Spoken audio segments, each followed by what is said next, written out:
School. Known customs and traditions. As you drive into town, you see this sign here, Welcome to Hoxie, Good Crops, Great Families, and that is pretty much Hoxie to a T. Very agricultural based community. The school and community are student relationship center based. Students know everyone from the high school, middle school, and grade school. Just everybody knows everybody. Families know everyone. Small class sizes, 15, 16 students apiece. Parent involvement has never really been an issue. Just this week we had a family game night and 192 parents and students showed up to be involved in that. We also have the local rec center that is very centered around the students. High school has a lot of extracurricular activities. Women's basketball was like the tradition here in Hoxie with a 107 game win streak here not too long ago. Little kids will play at halftime of the high school events just to get everyone in the crowd, everyone involved. Winterfest is something that goes on the Friday following Thanksgiving. It's kind of just the winter festival here in Hoxie. They get the kids together, lots of giveaways, kind of introduce the holidays, the holiday season to come. National Beef Day also is a big thing here because there's lots of feedlots here. One in particularly cooks for our kids on National Beef Day. They donate a steak sandwich to, 400 kids, kind of a big deal. Known population characteristics. The educational level of Hoxie is fairly high. Many parents have continued their education at either a trade school or obtained a bachelor's degree before they returned back to Hoxie to start their families. In the elementary school, we have more students in the high school. Our enrollment numbers just keep going up and up at the elementary school. We just went back again to 2 teachers per grade level. Hoxie's kind of bounced between 1A and 2A in the last couple years, and we just recently went back up to 2A. As far as gender and sex, we're nearly split right down the middle. As far as school goes, lots of people in the community are returning. Younger male farmers are returning to the community, so we are getting a lot of younger, newer people into the community who are looking to start a family. As far as occupation goes, many parents are in the agricultural business. We're not a very diverse community, but it seems to be becoming more diverse each year. We're very lucky to have multiple communication channels throughout our community for, only being a population of 1,100 people. Open Spaces Sports broadcasts all of our high school events. We have a cable channel on Next Tech that our kids actually at the elementary school, they do our daily announcements on there to broadcast that to the community. We have 2 newspapers who publish our news. School emails go out each week. Text Alert, one of my favorite communication tools to have, get that snow day text message or early release, or any kind of calendar updates are sent through that text alert. Anything that's urgent definitely goes out in a text alert. Email is used in-house. We're a Google school, so I just download all the Google apps on my phone and I have email there within seconds of one being sent, which is really nice. We don't have a lot of foreign language. As the years go on, it kind of becomes more of a barrier as we are becoming more diverse. So our school definitely needs to look in some more foreign language channel routes for that. Many people get their news from either the newspaper or the school email, text alert, and then it spreads like wildfire through word of mouth. Lots of community groups, lots of churches, church support.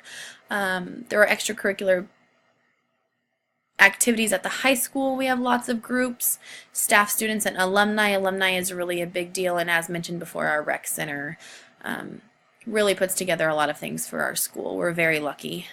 Community members, we've even had community members donate bikes, donate granola bars. In a module before this, our community even raised $300,000 in 1 year for a new playground. So through all of these groups, they're very embedded into our school, and we are very lucky. So, known leadership.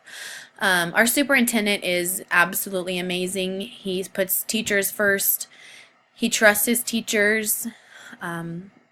He takes all of our concerns to the school board and does any and everything that he can to get us what we need as teachers, as learners, supports teachers so they are then able to support their students. Chain of command, really, superintendent to the principal, both elementary and high school. Office staff, very, very important. Veteran teachers to our teachers. We have the school board. I mean, we have engaged parents, retired teachers who come back and serve as substitutes or long-term subs, business owners. We just have a really good leadership team who all work together, communicate well, and are all there to support our teachers and our learners. Known community leaders are always willing to step in and do what is best for both teachers and the students. We have devoted school and community. Our administration is incredible to work with. School board also very open to new ideas. They are very forward driven, which is nice.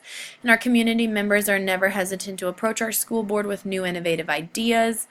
And our administration is always there advocating for the teachers and what's best for the classroom.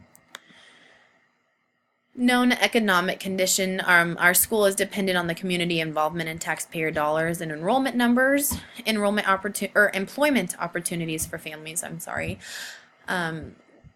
lots of employment opportunities. The school tries to employ within the community and get those newer teachers, newer families employed, get them a job, get them to stick around. We have Sheridan County Transportation, which helps get kids to and from school. Again, we're a very agricultural-driven community. Taxpayer money keeps us running and operating. We have tax-exempt purchases, and our community is a very conservative community. We're very lucky in our community to have the support that we do from the taxpayers, from the community members, and such. Known social tensions. Socioeconomic status could be an underlying tension as much as you don't want it to be. It's just kind of given in a small town.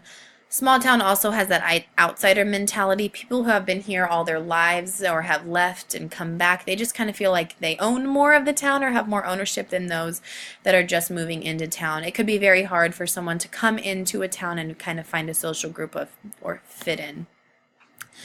Extra sources of information. We have the school board minutes. We are a KISA school, so we have those outside school come in and see how we're doing and communicate that back to us. We have a community website as well as a school website, and we have building leadership team meetings to come together as staff and really talk about what's going on, what needs to be done, what changes we can make, which are nice.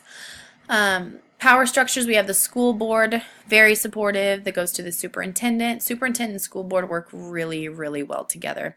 Our administration is amazing. The teachers, veteran teachers, are very nice to go with, and we have the students and the parents. My parents are pretty good about not intervening too much. If they do, our superintendent and our administrators are very good at having them take a step back.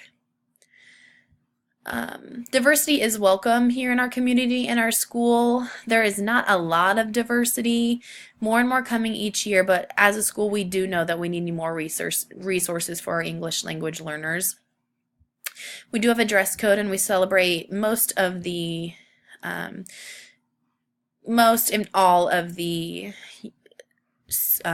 holidays, Christmas, Halloween, Thanksgiving, Valentine's Day, but our kids do have the freedom to choose what they participate in and what they do not.